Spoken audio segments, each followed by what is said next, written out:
Good morning, everyone. Good evening, good afternoon, wherever you are, and welcome to this week's Weekly Energy Boost. My name is Elisheva, and today Eitan and I are here to share with you, we've created such a build-up to get to this year, to get to this moment in time. This is the week that the new year energetically begins, and we want to talk about how to take advantage of every moment of this week, but also how to use that approach to create breakthroughs every week of our lives, that this will be a year for all of us of breakthroughs, of transcending, of elevating, and of limitless blessings. Weekly Energy Boost is a 7-day spiritual weather forecast where we provide our listeners with the most practical and powerful tools to navigate the coming 7 days. We do that through the teachings and wisdom and tools of Kabbalah, so that every episode ends up offering wisdom, tools, and techniques to apply any week of your life. And because these next days are so critical, not only those 2 days of Rosh Hashanah that we've been focusing on for the last month, but the 10 days that begin this Monday night and Tuesday. For 10 days, the Kabbalists teach that there is an opportunity to do groundbreaking work, realizations, letting go, transformation.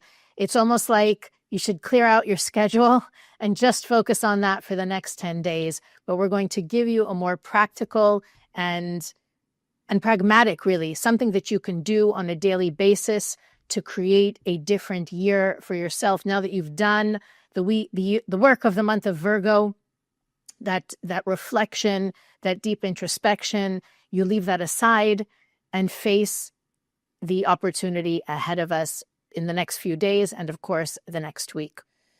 So, Eitan, when we look at the opportunity of this week, I think a lot of people traditionally or culturally understand that there is something happening this week. There is a tradition of getting together. Many people will go to a synagogue or gather together with family, hear the shofar. Kabbalah has really kind of earth-shattering revelations about this process that a lot of people approach as tradition or culture. What are these next few days really about? So this week is a powerful week. And some of you might watch a day before Rosh Hashanah. And maybe some of you after Rosh Hashanah, but the whole time between Rosh Hashanah and until Yom Kippur, these 10 days, the Kabbalah is saying, it's actually we're not yet alive. It's in between. Our life for this coming year and the download of the force of life, the force of spiritual life, and how life will look like, it's not determined. We're in between 2 lifetimes. Imagine until Rosh Hashanah is 1 lifetime, and the next lifetime is from Yom Kippur. And these 10 days, there's a cosmic opening for real change. What is the opportunity? What's available?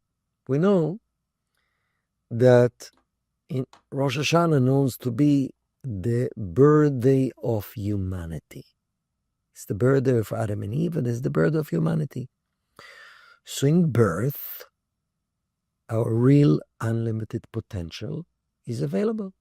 So in Rosh Hashanah, with the help of the spiritual consciousness and the shofar, there's a download for each one of us. Those who are actually listening have the desire to connect to it.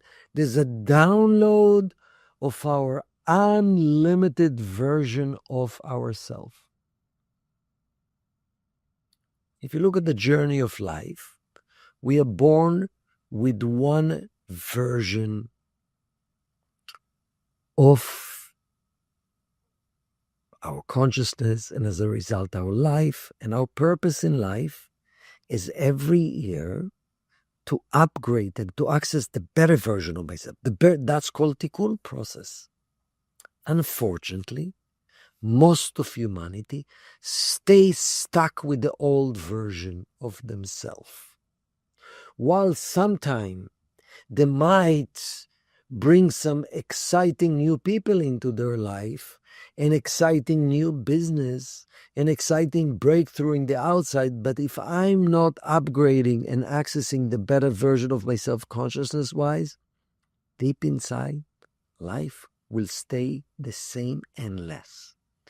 Because real pain is when I'm not accessing my true potential, and my potential remain potential. And that's what's happening. In one hand, we have cosmic opening to download the better or unlimited or much better version of ourselves in the way we think, the way we behave, the way we act, much more aligned with the light, much more aligned with our soul, much more aligned with letting go of the ego, much more aligned with what we spoke about, being partner with the light of the Creator and feeling the support and the energy, and as a result, better life with less chaos and less negativity, much more aligned with listening to my true soul and body and not attach myself to addiction. But at the same time, the old version of myself tried to take over. So there's potential to access the new version of myself. We're imagining it. And we hope everybody did, and still you can do. Imagining how does my better version of myself look like? How do I behave? What do I do? How my life look differently? How my consciousness look differently? But the mere fact is a download of the better version of ourselves doesn't mean we're going to keep it. If we're not fighting in these 10 days to actually hold on to the real new me, we might slip into the old comfortable habit, same old, that's who I am, that's life. And we get stuck in that limited cycle of life. So now we want to discuss what is the sum of the daily work we would like to do in these 10 days to truly solidify the connection with the better version of myself in these 10 days. So maybe you start, Elisheva. What would you say the first step? Because it's so easy to fall to the old version. I think that part of it is accepting. I think it begins with it. Like, I'm imagining as everybody's listening to you, it's very inspiring. It's very exciting. Do we really believe that we can be changed over a process of 10 days? And I think it starts with opening up ourselves to that possibility. I think a lot of us have this perception, this mindset of, I'm not that bad of a person. Yeah, I wish I was a little bit less judgmental, or, I'm sorry that I'm so impatient sometimes with my fit. We look at ourselves in the scheme of the world, and we're really not that bad, right? Compared to what's out there, I'm doing pretty good. Part of realizing that that soul's promise that you spoke about, why am I here? And what is the purpose of having this yearly reboot, is for me to reconnect with my soul's commitment. Before I came to the physical reality, my soul promised the Creator not to be a pretty good person, not to be better than average, not to do good here and there when I can, when I'm able, but to take those qualities within me that, again, I handpicked. I selected my unique work for this life, and I committed to heal, to transform, to elevate those qualities. So it can be anything. And we've spoken over the last 4 weeks about all the possibilities: anger, judgment, control, laziness, selfishness, the whole spectrum. Pick something. And that's what our soul did when it came to the physical reality, with the unlimited potential to heal it all, to correct it all, to transform it all. So the fact that in a way, to remember that elevation, that transformation is guaranteed. We have the choice to do it proactively or to have life force us into becoming a better person. Now, just the realization and the acceptance that it is possible, that I can use the cosmic support and my internal focus to be a different person in the course of 10 days is where that work begins. The other piece of the puzzle, I feel, is our mentality of it's all or nothing. It's all or nothing. That desire to do things perfectly, to do things correctly, to do things right. And if I can't do it, not to bother is also one of the things we need to work on or to release if we're going to have the opportunity to really maximize what this time can give us. And how do you know if that's you? Let's say you wanted to read a book, or you wanted to go somewhere, or you wanted to take a class, and you think, I don't have enough time. Or if I can't commit 100%, I don't even want to listen for a minute. Or, I promised myself I would clean out that closet, but I only have 15 minutes, so I'm not going to do it. The 15 minutes that you could put into cleaning out the closet, will it turn over the whole closet completely? No. But it will make those 5 shelves or 2 racks or 3 drawers much better to work with.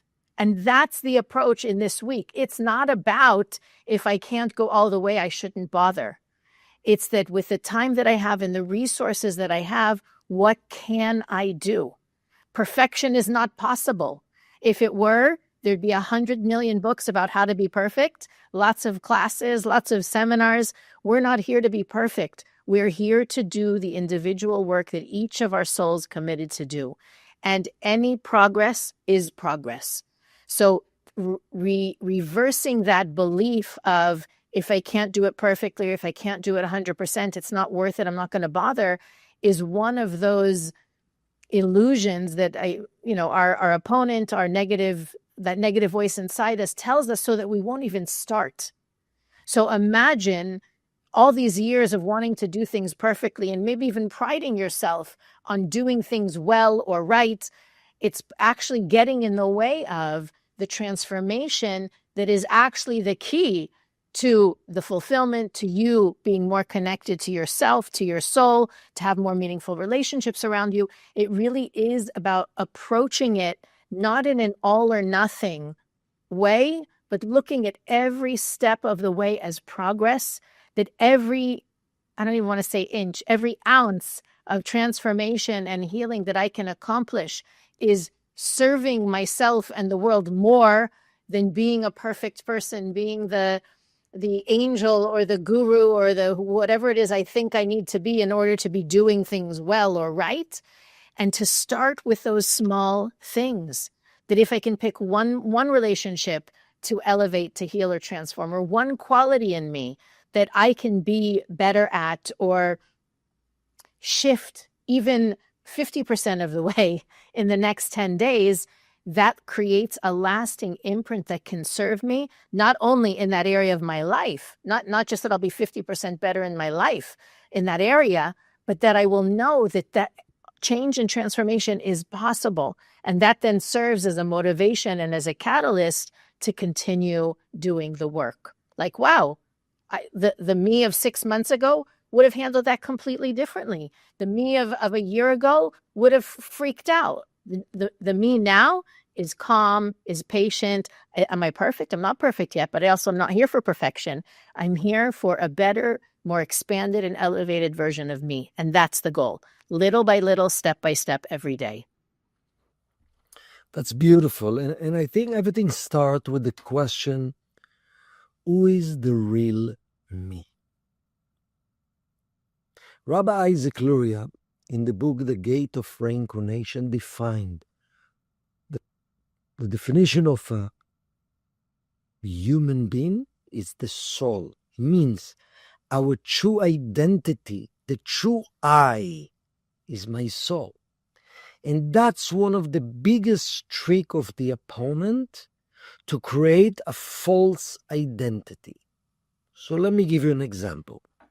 I have a student that already for a couple of years and wasn't successful last year, see themselves, see their potential, see the capabilities to be so much more proactive and forceful, full of force, okay, in at work, as a father, as a husband, as spiritual being that guiding other people, see themselves so much more powerful and intense, and they have ideas and they have creative ideas, and then somehow they never manifest all the way. They begin and they go back to the old self.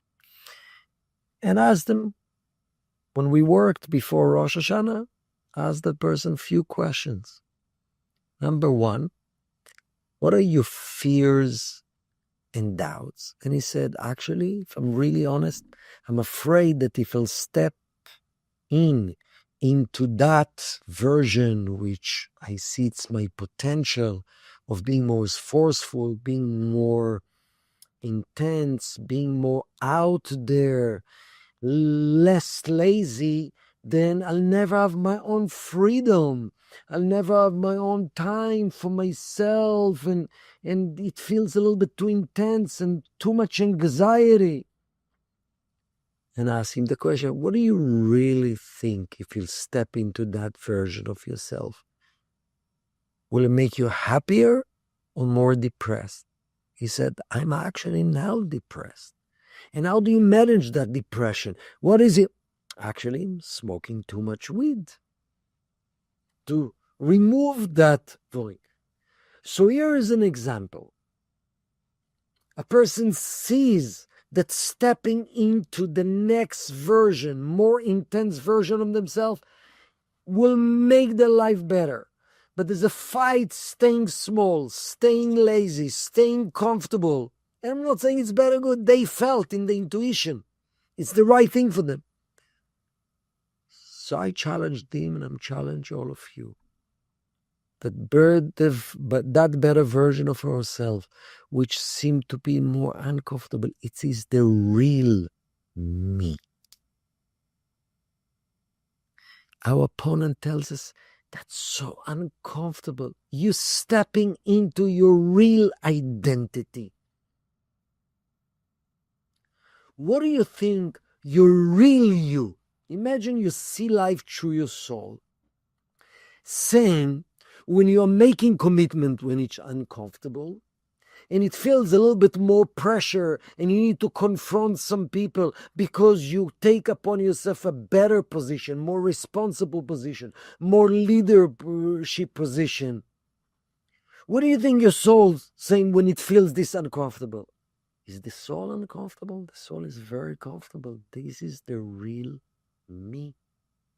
So who is saying it's uncomfortable? I want my space. I want my freedom. I want my isolation. Who is saying it?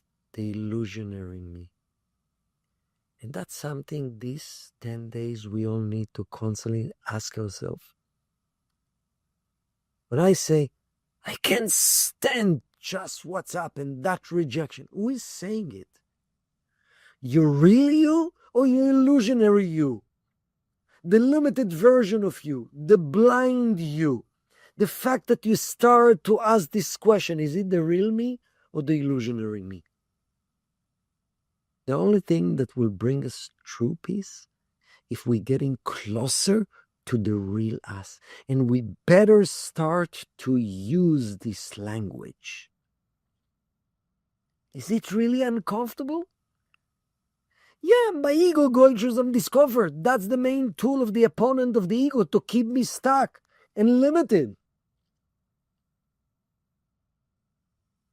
So it's about everything that you're going through in life. I think what you said about the discomfort, for me, in my experience, not only personally, but in working with other people on this path, the fear of the discomfort is much greater than the actual discomfort. And that's one of I think one of the greatest barriers we overcome in our growth is recognizing that the fear is actually, I mean, maybe there is a measure of discomfort that's waiting there. It's new, it's unfamiliar.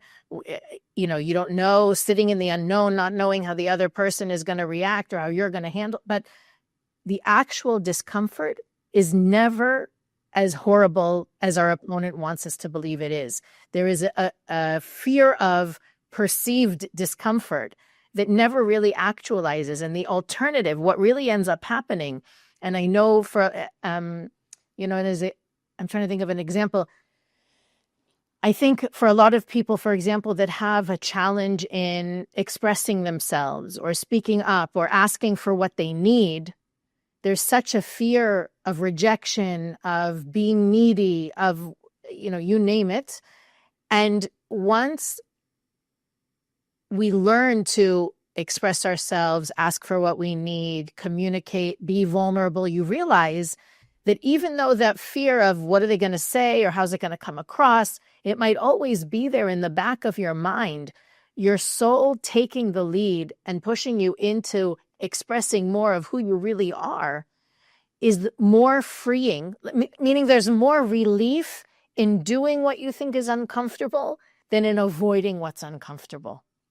And I'm going to say that again because I think it sounds ridiculous, but if you've ever grown or changed or transformed, you know it's true that no longer being afraid, being willing to live into the person we're meant to be is much more freeing. There's more relief. Maybe that's the right way to say it.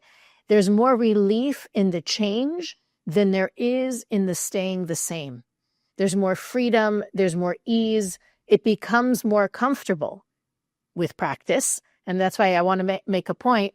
You know, if you have something that you know you need to say or you need to do and you're dreading it and you take a deep breath, you do it, and then you say, okay, I did it. It's not going to create the kind of lasting change that we're talking about, right? Holding your breath, doing what's uncomfortable, and then running back to what's comfortable doesn't create the lasting change that we're talking about.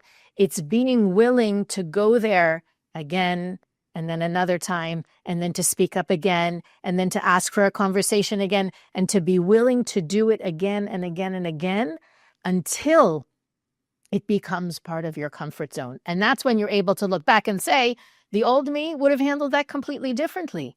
That's the goal, is that the gradual and consistent will lead you to the change, whereas the huge and explosive and momentary, it might give you a rush, but it's not going to lead to the newer, more authentic you. Beautiful. So what you're saying, Elisheva, real change happen when you reach a level you are enjoying the new you. It's like in the same way exactly.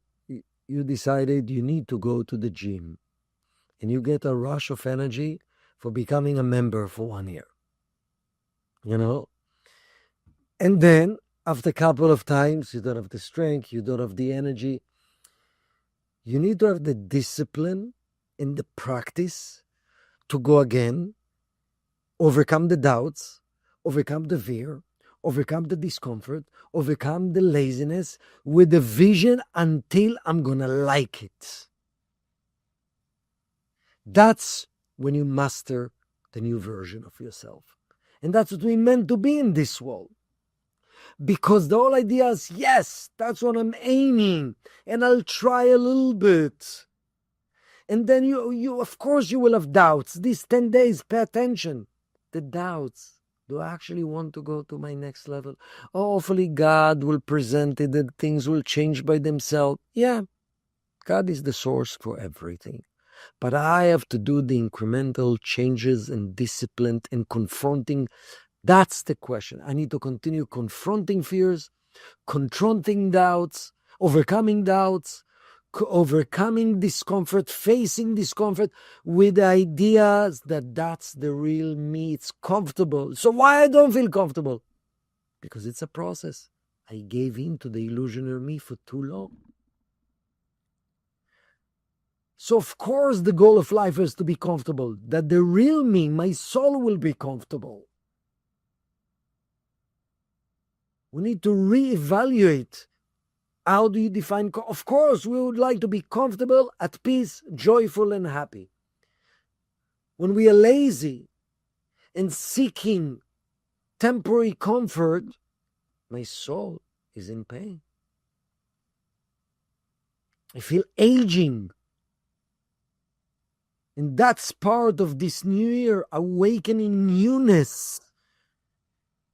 And that's what sense of newness and unlimitedness come to our life when we are tapping that new version of ourselves. But we need to, fears and doubts will be there, no question. And that's our commitment. Using that exact example, right, going to the gym, you can say, well, if I can't go for an hour, it's not worth it. Who's saying if you can't give it an hour, it's not worth it? That's the point, that even 15 minutes jogging around the block, doing something is better than doing nothing. But that voice in our head can tell us, well, if you can't do it the hour, it's not worth it. Every bit is worth it because it's about that gradual and consistent movement that creates the comfort and the ease that we're looking for. And so this week, as you put aside the work of the reflection and the awareness, and you move into the practice of going against that natural habit of yours to judge or to criticize or to jump to conclusions, ask yourself, who am I jumping to conclusions to? Who am I judging? Who am I frustrated with? And how can I today, don't worry about next week, don't worry about the month after, what can I do today to live more of that version of me, the real me, not the illusionary me? And I promise, I shouldn't promise, but I tell you, I can tell you from experience, if you make that promise to yourself for 10 times a day to check in with yourself and do the opposite of what's natural, easy, safe, predictable, automatic, by the end of these 10 days, you will not be the same person. Simply because the right tools at the right time are really what unlock these gates. So, Eitan, I don't know if you have another suggestion, something simple that we can do on a daily basis in this time to make sure that we don't miss the opportunity we're being given. I think there's such a benefit to look at ourselves from our soul perspective. Because at the end of the day, how do you know what's really painful and what's really joyous? Unfortunately, it's only when a person leaves this world. Suddenly, there's no ego, there's no illusion. The soul sees the truth of my potential, and either because I work so much to align with my true potential, there's so much joy and elevation, or there's so much pain of choosing temporary discomfort over my true potential. So this is the days to be soulful. What does my true self wants? Ask this question. What is the real me wants, actually? Ask this question, not because it's written in the book, not because I'm supposed to be someone for someone else. At the end of the days, what does my soul really wants? The real me that will make me happy, not to be someone else. We didn't come to change. We came to change the illusionary me to the real me. We came to align with the real me. And this type of question will allow to awaken desire from inside. I love that. And I feel like, especially in this week, and of course, next week, we'll share more insights how to capture the remainder of these 10 days, and the coming weeks also have powerful significance and unique ability to influence the coming year, that all of us doing this work will not only achieve personal growth and transformation, but will create a global shift. So obviously, this is a time in history that our light is needed more than ever. And by doing this individual work, we actually create more light than trying to transform or change anything outside of us.